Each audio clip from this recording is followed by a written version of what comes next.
गुरु महादेव अभी हाल ही में एक हमारे मित्र थे जो फेसबुक पे पोस्ट किए थे कि भाई बीएलओ के डेथ का क्या सीन है, मतलब सुसाइड का क्या सीन है। तो सबसे पहले एक हम रिसर्च कर गल हम लोग, तो आजकल एक एआई सॉफ्टवेयर है ग्रोक, एक ऐप है, उसके रेफरेंस से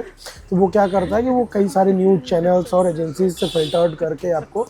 डेटा रिवील करता है और बताता है कि भाई ये एक्चुअल में न्यूज़ है या नहीं है, क्या है, कैसा है। तो उस पर रिसर्च हुआ तो पता चला कि बीएलओ यानी कि ब्लॉक लेवल ऑफिसर में ईसीआई जो है, जो कि चुनाव आयोग है, वो क्या कर रही है कि लोगों को अक्टूबर में 2025 अक्टूबर में एसआईआर करने के लिए लोगों को प्रेशराइज करती है और बताती है कि आप सबका एसआईआर करिए, और समय सीमा बड़ा कम रखती है, डेडलाइन दे देती है आपको कि 30 दिनों के अंदर अंदर हर बीएलओ को 1200 प्लस लगभग आपको एसआईआर फॉर्म फिल करना है। और प्रॉपर ट्रेनिंग नहीं कराई जाती है, और साथ ही साथ कई जगहों पे तो ऐसा था कि इंटरनेट की सुविधाएं भी सही नहीं है। कई बीएलओ अधिकारियों से बात करने पे पता चला कि नहीं, इनके पास तो अच्छा फ़ोन भी नहीं था जिससे कि प्रॉपर स्कैनिंग की जा सके, प्रॉपर फ़ोटो स्नैप लिया जा सके और अपलोड किया जा सके। और उसके साथ ही साथ ये देखा गया कि बीएलओ जो अपने जीविकोपार्जन के लिए अलग से काम कर रहे थे, कुछ और भी काम कर रहे थे,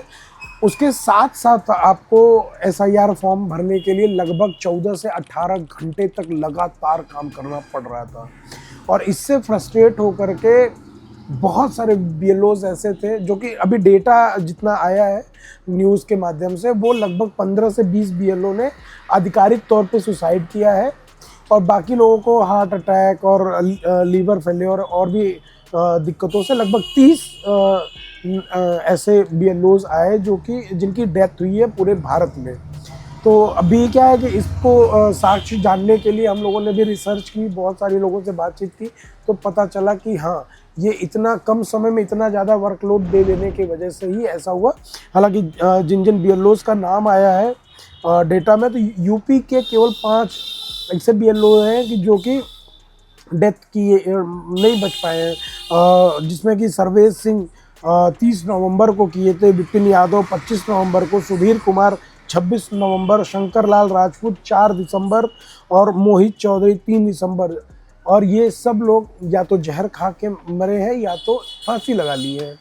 इस तरीके से पश्चिम बंगाल में 3 है, रिंकू तारफदार 22 नवंबर को, शांति मुन्नी एकका 19 नवंबर और 1 नवंबर, एक अन्य उनका नाम नहीं अभी आया है। तो डेटा जो है कि ये न्यूज़ की तरफ से जो डेटा आया है एआई ग्रुप में, आप भी डाल करके सर्च कर सकते हैं कि भाई ये किस लेवल तक सही है जानकारी या नहीं है। और राजस्थान में 2 लोगों का नाम आया, गुजरात से एक अरविंद वाधेर 21 नवंबर को इन्होंने सुसाइड किया था। और इस तरीके से मतलब बहुत सारे लोग, अन्य में 1-2 लोग प्रयास किए जिनको रोक दिया गया। मेरठ के थे ये लोग, ये जहर खा करके मरने का प्रयास किया लेकिन इनको रोक दिया गया। और ऐसे ले दे करके इस तरीके का काम कराना किस हिसाब से उचित है, समझ में नहीं आ रहा है कि इतना वर्कलोड देने की आवश्यकता क्या है। आप प्रॉपर ट्रेनिंग करा लिए होते, डेडलाइन दे दिए होते, और डेडलाइन भी इतना शॉर्ट टर्म नोटिस पे डेडलाइन देने की क्या ज़रूरत है। हमारे यहाँ पे तो सरैया में एक पुल बन रहा है, और वो पुल लगभग 4-5 सालों से बन रहा है, उसका डेडलाइन तो कई बार ख़त्म हुआ, कई बार आया, कई बार गया, उस पर कोई वो कार्रवाई नहीं। डेडलाइन भी इस लेवल की आ रही है कि अधिकारी बीएलओ ऑफिसर्स को इतना तक धमकी दे रहे हैं कि आपको या तो फिर मानहानि देनी पड़ेगी या आपके खिलाफ एफआईआर किया जाएगा अगर आप डेडलाइन पे काम ख़त्म नहीं करते हैं तब। आगे इस पे आपकी क्या राय है, आपकी क्या प्रतिक्रिया है, हमें ज़रूर बताएं। धन्यवाद।